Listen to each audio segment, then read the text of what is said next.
The Olean Herald reported on November 20th, 1930, the following piece of news. Quote, "The saddest figure among survivors was Captain T.J. Jones, 75-year-old commander of the Highland Hope. He was overcome with grief at the disaster, and landing at Peniche, had to be supported by two of his officers. Captain Jones had acquired an enviable reputation for navigation, and young officers vied for places on his ships that they might learn under him the hard lessons of the sea."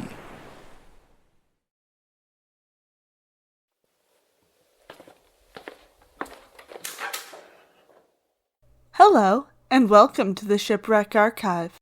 Thank you.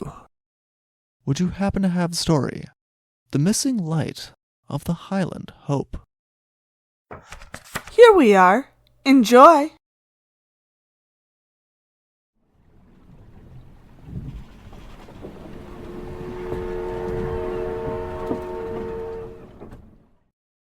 The Highland Hope was one out of a dozen Highland-class vessels that the Nelson Steam Navigation Company operated. The 14,129-ton motor vessel had been built specifically for the Nelson Line by Harland and Wolff, and had been delivered to them in January of 1930. Many papers would refer to her as the newest ship of the line, though this honor was held by the Highland Princess, built by the same builder, but delivered in February. Still, by November 15th of 1930, she was still considered a very new vessel. She was only in her fourth voyage ever for the Nelson Line, as she departed from London, headed to Buenos Aires. It was an important route for the company, and the Highland Hope was being called the most popular vessel on the route. A large part of this was the luxurious accommodations that were offered to the first-class passengers. As a result, the line had placed their most experienced captain, Captain Jones, in command of the ship. Under his command were 149 crew members. The ship also carried 135 first-class passengers and 251 people in steerage. A majority of the steered passengers were Spanish emigrants traveling as family units.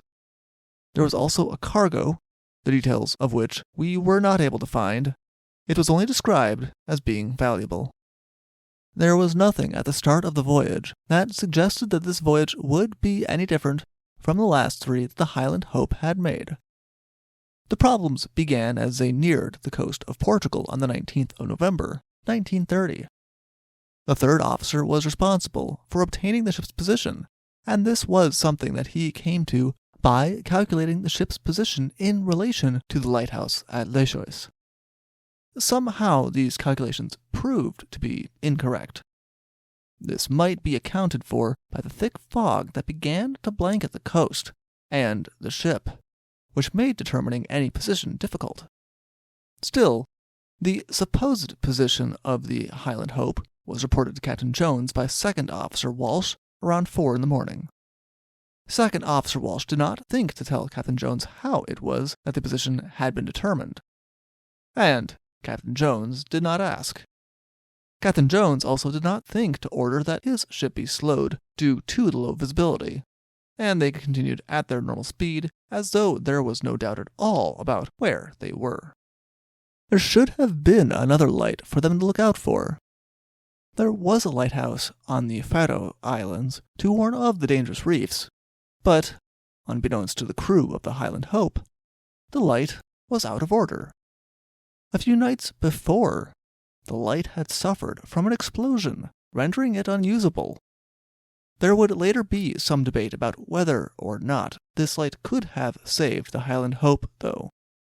Other ships who had sailed the area in the few days prior to the wreck of the Highland Hope reported that the fog had been so thick that even when the light was operational, it could not be seen.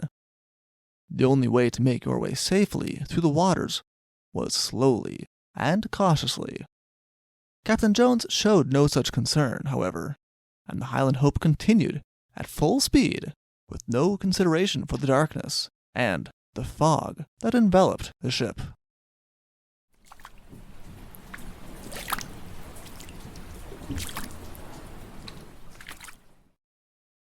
The Highland Hope was traveling at a high enough rate of speed that an hour later, and 5 in the morning, the ship did not just strike the reef of the Faroe Islands.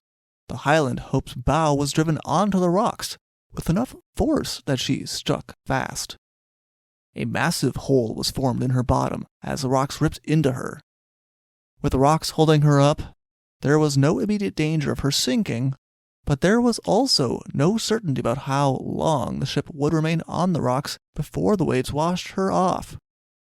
With such a large hole in her, it would be impossible for the ship to last long if the rocks released their hold on her. The passengers, who had all been asleep at the time that the ship struck, found themselves thrown on the floor by the force of the collision. Many of them rushed to the deck in alarm, still in their nightclothes. The ship was almost immediately transformed from sleeping to chaotic, with panicked families shouting to be among those saved. Nearby, a passing German tug named the Seaflake saw the Highland Hope in distress. The small tug was not able to render assistance, but it did contact the wireless station at Land's End in England and report that the Highland Hope was ashore and in distress. The wireless operator on the Highland Hope also began to send out SOS signals, while the crew of the Highland Hope began to ready the lifeboats. The chaos was only added to when the Highland Hope was lifted by the waves from the rocks before being slammed into the rocks again with a lurching shudder that only compounded the sense of danger everyone felt. The lifeboats began to be lowered, with an emphasis given that they were to be women and children first. One passenger named Hayburn was traveling with his wife and daughter. Following the order the boats were to be women and children first, Hayburn bid his wife and daughter goodbye and placed them in Lifeboat 9, only to be told that he also had a place in the boat because they would need him at the oars. Unfortunately, as they lowered the boat, the Highland Hope gave a lurch and Lifeboat 9 was smashed along the side of the ship. Once the boat hit the water, it quickly began to sink due to the damage it sustained. Mrs. Hayburn saved one of the other passengers, and one of the Highland Hope's firemen saved another. Some of the people in the lifeboat decided they were no longer going to risk it and climbed back up the side of the Highland Hope on ropes. Hayburn and his family remained in the boat, as did some of the others, even though they had to struggle to keep the boat from smashing again on the side of the Highland Hope, and they were up to their waists in water. When another lifeboat was lowered, they asked if they could come on board that one, but they were refused, so they remained in Lifeboat 9 until a fishing vessel found them.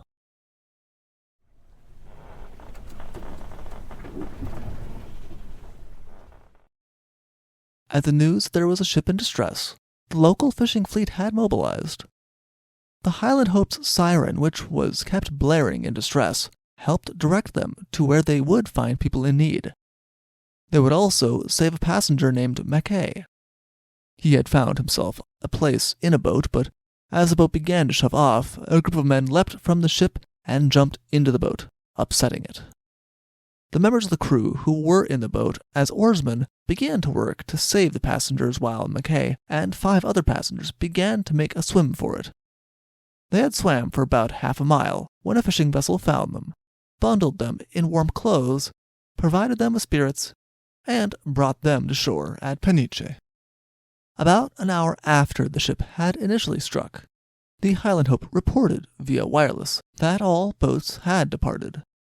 On them were all the passengers, except for a mother and 4-year-old whose fate was never determined. As the fishing vessels found the lifeboats, they took them in tow to Peniche, where they were placed in hotels, and the utmost care was taken for their comfort. That was with the exception of one passenger who had leapt from the sinking ship and had been injured in the process. He was brought to the hospital, where he, eventually, succumbed to his injuries. Meanwhile, Captain Jones and his officers, as well as the members of the crew who had not placed on the boats as oarsmen, remained on board the Highland Hope. She no longer seemed as though she was going to work herself loose in the immediate future, and salvage ships were already on their way. The salvage ships could have saved themselves the rushed trip. They attempted to pull the ship off the rocks, only to find that in the fog and rough seas, it was an impossible task. Salvaging the ship was abandoned until the weather cleared. Captain Jones and the rest of his crew would soon join the rest of the survivors in Peniche. Captain Jones sadly told reporters that he did not believe that there would be any saving the Highland Hope. He appeared to everyone to be in a state of shock, and 2 of his officers supported him as they came ashore. All of the passengers agreed that the crew had worked calmly and efficiently to launch the boats and save everyone, but it was clear that the strain of the events had overcome Captain Jones. Though a year older than Captain Jones, the ship's most prestigious passenger, the 76-year-old Duchess of Hamilton, seemed in high spirits, though she too had been weakened by the experience and had to be supported on shore. She praised the crew, as well as her fellow passengers, for their behavior during the wreck to the reporters. She told them that she had been hoping to enjoy the sun for the winter months, but now she was not certain what she was going to do. With the Highland Hope had gone all of her luggage, including some incredibly famous jewelry. She was the first to admit that she was not alone in this situation, however. All around her were fellow passengers who had also lost everything. Things were especially bad for the immigrant families, many of whom had been traveling with everything they had. Not all of the luggage would be lost. Some of it would be reportedly saved by the 22nd of November by salvage efforts. They also saved the beautiful carpets and luxurious fittings of the almost new ship.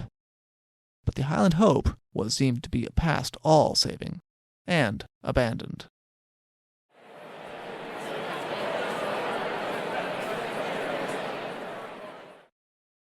The loss of the Highland Hope would be called a terrible blow to the insurance industry due to the very large amount of insurance the ship carried.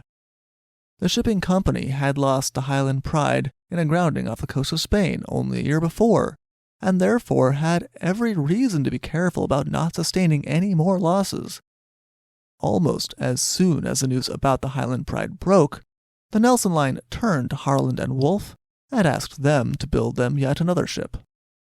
The Highland Patriot would be almost the exact same size as the Highland Hope and would fill the void left by the Highland Hope en route between London and Brazil. Captain Jones would not take his place as captain of the new vessel. The Board of Inquiry would not be kind to Captain Jones, the officers under his command, or to the Nelson Steamship Company. Captain Jones, they determined, had failed to navigate the vessel in a proper and seamanlike manner, and his certificate was suspended for 6 months. His faults included the speed at which the ship was traveling in spite of the conditions, not taking soundings, and plotting a course that would bring him close to the Faroe Islands. They did not seem to find the missing lighthouse to be any mitigation in their scathing finding. Meanwhile, the Board of Inquiry also placed blame on the Nelson Line for employing Captain Jones, who, they said, due to his advanced age, could not be expected to stand the physical strain of commanding such a large passenger vessel.